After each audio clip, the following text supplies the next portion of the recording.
คนไม่แน่นอนมันโยกย้อนเหลือเกินนะใจอันไม่เท่าไร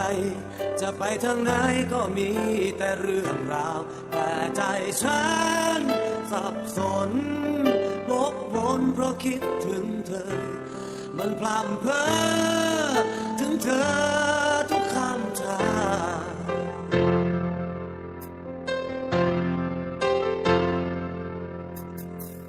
เคยลองหักข้ามใจ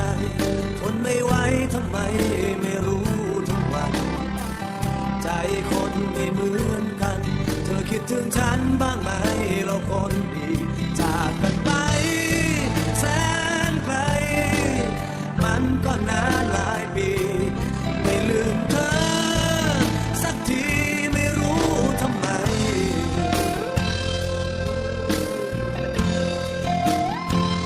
อาจเป็นเพราะรักเธอเหลือเกินเกินใจคนทนได้อาจเป็นเพราะรักหมดทั้งใจก็เลยไม่เคยลืมเธออย่าปล่อยให้ฉันละเมอถึงเธอข้างเดียวคิดถึงเธอ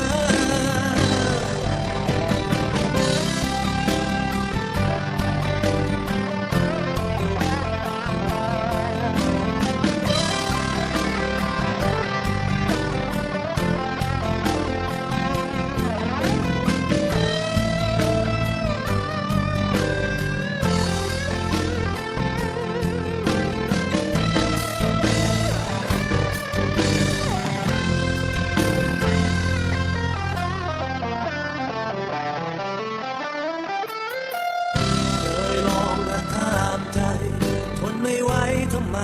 ไม่รู้ทุกวันใจคนไม่เหมือนกันเธอคิดถึงฉันบ้างไหมเราคนดีจากกันไปแสนไกล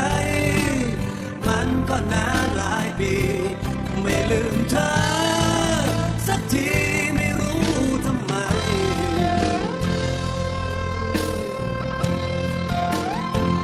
อาจเป็นเพราะคนทนได้อาจเป็นเพราะรักหมดทั้งใจก็เลยไม่เคยลืมเธออย่าปล่อยให้ฉันละเมอถึงเธอข้างเดียวอาจเป็นเพราะรักเธอเหลือเกินเกินใจคนทนได้อาจเป็นเพราะรักหมดทั้งใจอย่าปล่อยให้ฉันละเมอ